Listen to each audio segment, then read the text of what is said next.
제가 여러분에게 요즘에 그런 말씀을 드리죠. 신앙에 있어서 가장 중요한 것은 하느님을 알고 하느님을 만나고 하느님을 바라보고 하느님을 따라가는 것이다. 이 구체적인 것을 묵상하지 않으면 우리들의 신앙은 어렴풋한 것이 됩니다. 열심히 하는데 뭘 하는지 모르면 안 된다는 거죠. 누군가를 만났어요. 대화를 합니다. 그리고 집에 왔어요. 묻습니다. 누구 만나서 무슨 얘기했어? 그러게 내가 누구 만났지? 그러면 돼요, 안 돼요? 되겠죠. 그러나 예수님 만나서 그러면 안 돼요. 그래서 성당에 오는 목적, 내가 신앙을 갖는 목적은 하느님 안에 머무는 것인데, 그것은 구체적으로 하느님을 알고 하느님을 만나고 하느님을 바라보고 하느님을 따라가는 것이다. 내가 있는 지금 이곳에서 그렇게 하기 위해서 최선을 다해야 합니다. 그런데 하느님은 우리 눈에 보이지 않는 분이시기 때문에 우리가 제대로 알 수 없죠. 그래서 누굴 통해서? 예수 그리스도를 통해서. 하느님께서 인간이 되셨다는 것은 우리를 구원하시기 위해서고 우리와 함께 하시기 위해서입니다. 우리는 예수님 때문에 함께 하시는 하느님을 알고 하느님을 만나고 하느님을 바라보고 하느님을 따라갈 수 있게 되었다는 거죠. 그래서 예수님께서는 간단하게 말씀하십니다. 내 안에 머물러라, 나를 따라라. 그런데 신앙이라는 것이 마치 죽은 다음에만 천국에 가는 것으로 여겨질 수도 있는데 절대 그렇지 않습니다. 하느님과의 만남은 지금 여기에서 이루어진다는 것이죠. 여러분들이 성당에 다니는 이유는 무엇입니까? 하느님을 믿는 이유는 무엇입니까? 죽어서만 영생을 얻기 위해서? 물론 그것도 있죠.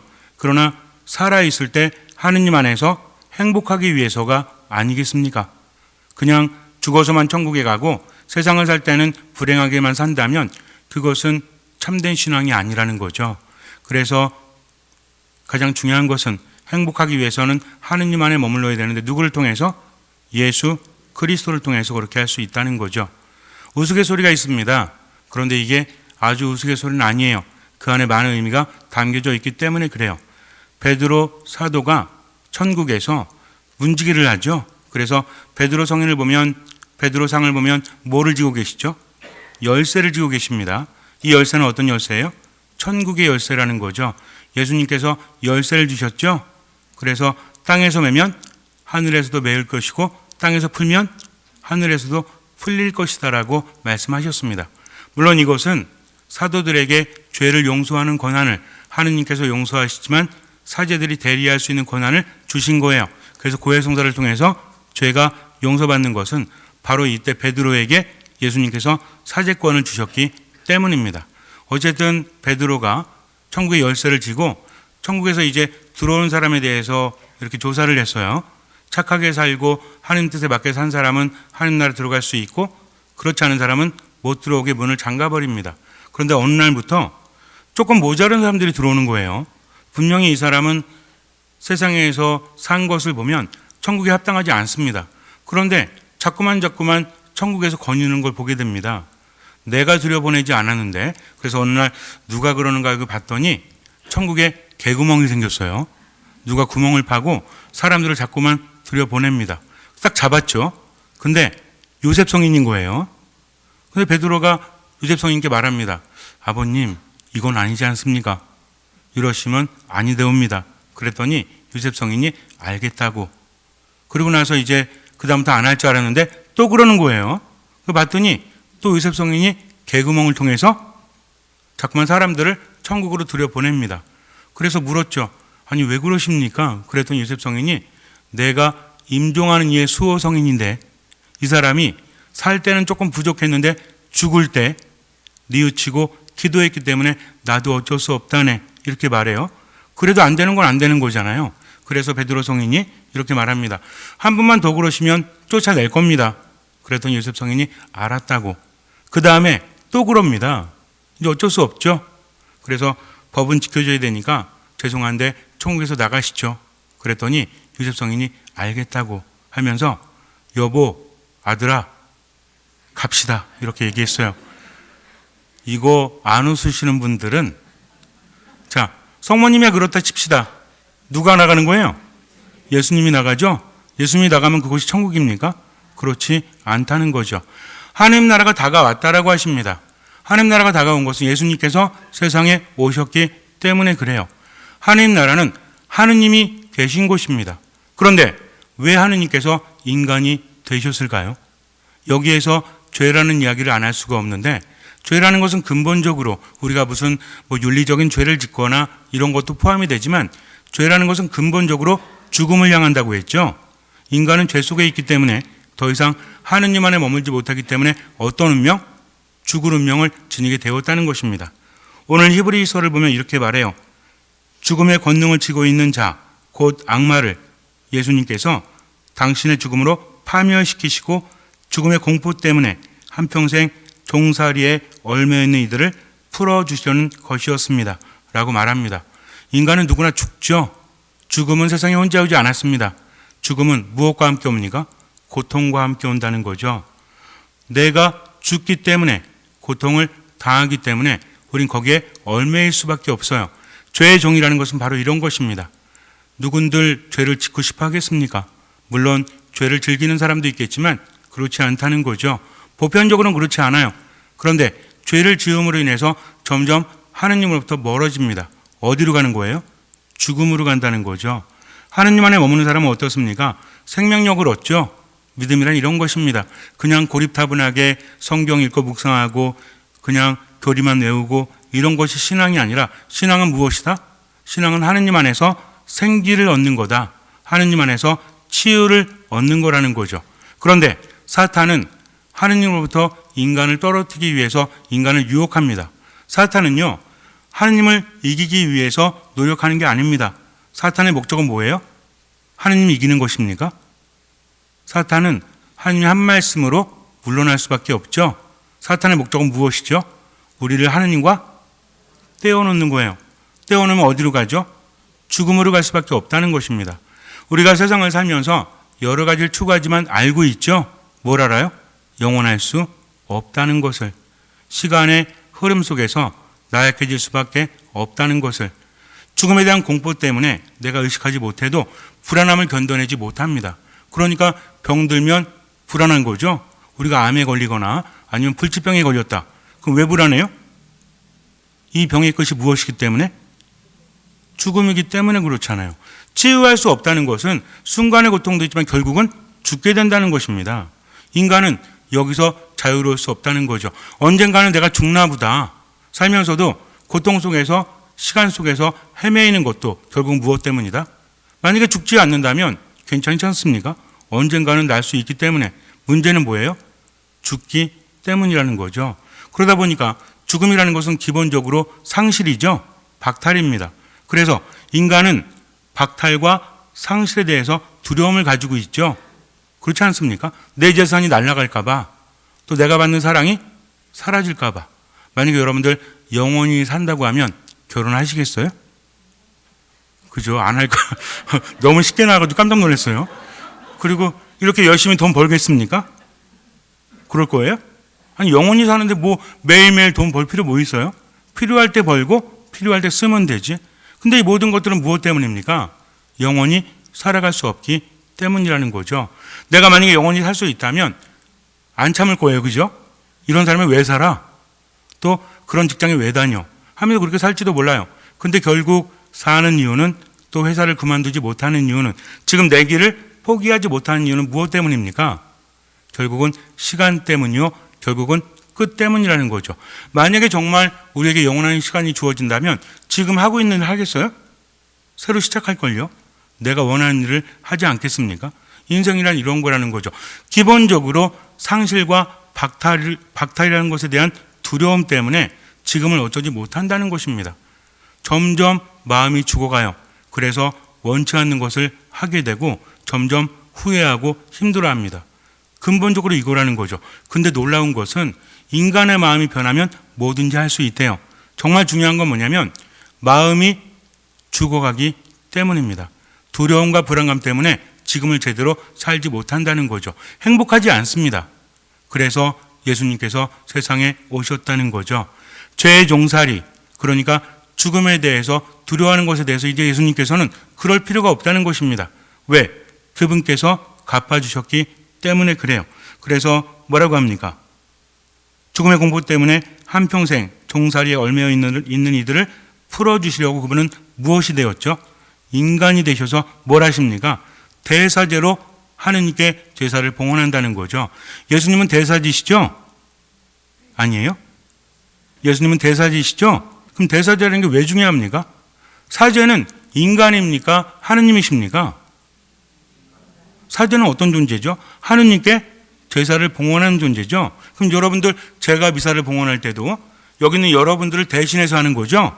저를 통해서 우리 모두가 미사를 봉헌하는 거죠. 사제는 어떤 존재냐면 제사를 봉헌하는 사람들을 대표하고 함께하는 존재입니다. 대표성을 띈다는 거죠. 그러면 사제는 사람이에요? 아니면 하느님이에요? 사람이라는 거죠. 같은 공동 운명을 지니고 있다는 겁니다. 사제가 제사를 봉헌한다는 것은 여기 있는 모든 사람들을 대신해서 같은 운명 안에 묶여 있다는 거죠. 자, 그런데 예수님께서 인간이 되셨습니다. 그리고 당신의 죽음으로써 하느님께 제사를 봉헌했다는 거죠. 무슨 얘기입니까? 우리와 똑같은 운명이 되셨다는 거죠. 여러분들이 미사 드릴 때 저랑 같이 미사 드리시지만 누굴 바라보죠? 아니, 그러니까 누굴 바라봐요? 기도할 때. 제가 여러분들 그리스도를 통하여 비나이다 그러면 여러분 뭐라고 하세요? 그러든지 말든지 그래요? 아멘하고 응답하잖아요. 제가 주님께서 여러분과 함께 또한 사제와 함께 우리가 일치하는 거죠. 함께 가는 것입니다. 무슨 얘기냐면 사제는 백성들과 함께 가는 존재다. 사제가 하는 모든 행위는 백성들에게 해당이 된다는 거죠. 미사 끝나고 나서 강복을 드리죠. 또 고해성사 할 때도 강복을 주죠. 여러분들 강복 받을 때 어떻게 해요? 사제가 강복할 때 뭐라고 응답합니까? 아멘이라고 응답하잖아요. 그러든지 말든지 뭐 나하고 상관없어 이러지 않잖아요. 사제는 강복을 베풀지만 이 강복을 여러분들이 받는 것입니다. 이 강복은 누구의 강복이죠? 하느님의 강복이라는 거죠. 그래서 사제와 제사를 봉헌하는 백성은 한 공동 운명체라는 거죠. 그래서 백성들은 사제를 바라봅니다. 마찬가지예요. 대사제이신 예수님께 제사를 봉헌할 때 우리는 그분과 함께하면서 그분을 바라본다는 거죠. 그러면 그분이 하는 제사 행위를 통해서 얻는 은총은 누구에게 주어진다? 여러분들에게 주어지는 겁니다. 여러분들이 미사 때 경문 안 읽으시죠? 저만 읽잖아요. 그죠? 그럼 저만 미사한 거예요? 여러분들 함께 하는 거죠. 마찬가지예요. 예수님께서 순환당하시고 예수님께서 죽으셨다. 순환은 무엇입니까? 고통이죠? 죽음은 완전한 멸망이에요. 그런데 예수님께서는 죄를 짓지 않으셨습니다. 그럼에도 불구하고 공동 운명체가 되셨다는 거죠. 그분은 죄가 없지만 고통당하시고 죽으셨어요. 그 공로로서 죄가 있는 우리들에게 더 이상 고통이, 죽음이 우리를 얽매이지 못하는 그런 존재가 되었다는 것입니다. 예수님께서 뭐라고 하십니까?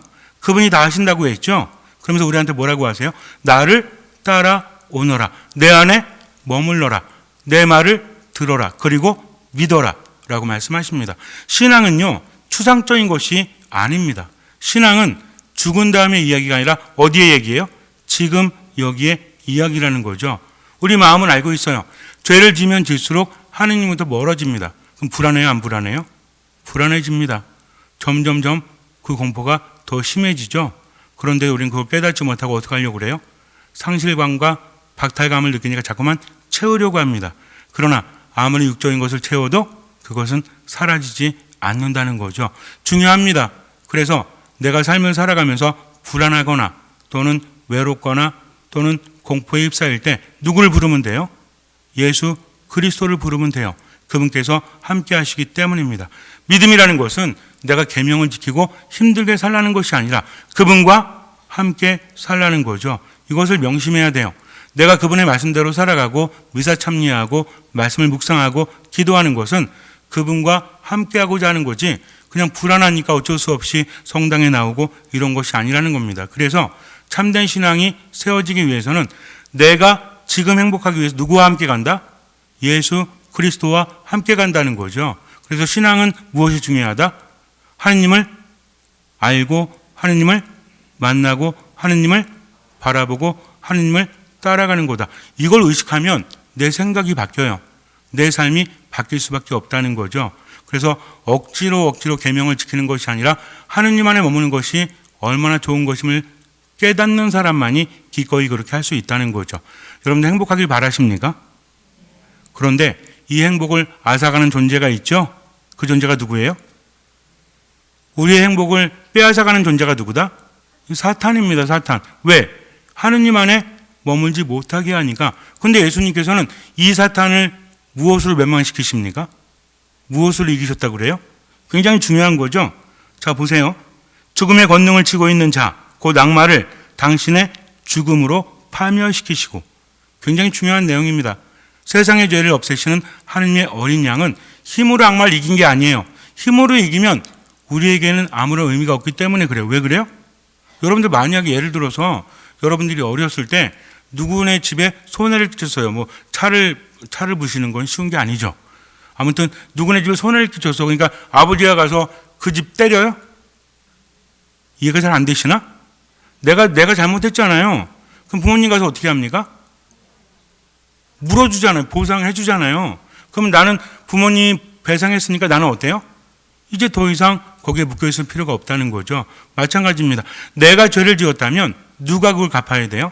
내가 갚아야 됩니다. 그런데 인간은 끊임없이 유혹에 빠져듭니다.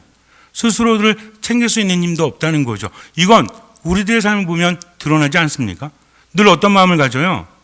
죄를 짓지 말아야 되겠다. 잘 살아야 되겠다. 앞으로는 정말 착하게 살아야 되겠다. 뭐 착하게 살자 문신을 안 새겨도 그런 생각하지 않습니까? 부부끼리도 이제 좋은 말해서 서로 힘을 줘야 되겠다. 가족끼리도 이제 좀 내가 괴로운 말 하지 말고 좀 잘해줘야 되겠다 생각하죠. 근데 그렇게 돼요? 안 되죠? 왜 안 돼요? 기분이 나쁘니까, 순간 화가 나니까, 감정을 조절하지 못하니까. 이런 것은 자꾸 유혹에 빠져들게 하는 사탄이 나로 하여금 하느님의 힘을 받지 못하도록 유혹하는 겁니다. 그래서 정말 중요한 건 뭐냐면 나는 그런 것들을 혼자 힘으로 이겨낼 수 있습니까? 없습니까? 있을 수도 있지만 결국에는 질 수밖에 없다. 그러나 누가 함께 하십니까? 예수 그리스도께서 함께 하시니까. 이것이 믿음이요, 이것이 순명이요, 이것이 따름이라는 거죠. 정말 중요한 건 뭐냐면 나 혼자 살아가는 것이 아니라 내가 혹시라도 그런 것을 느꼈을 때 어떻게 한다?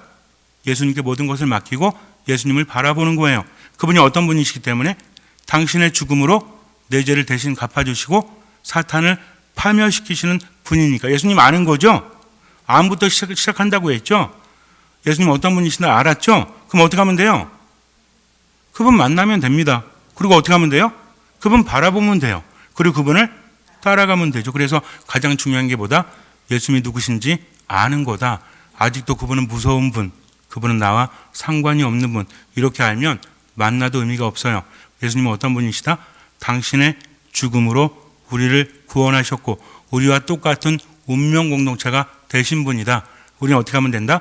대사제이신 그분께 모든 것을 맡기고 그분만 따라가면 된다. 나머지는 그분께서 채워주신다.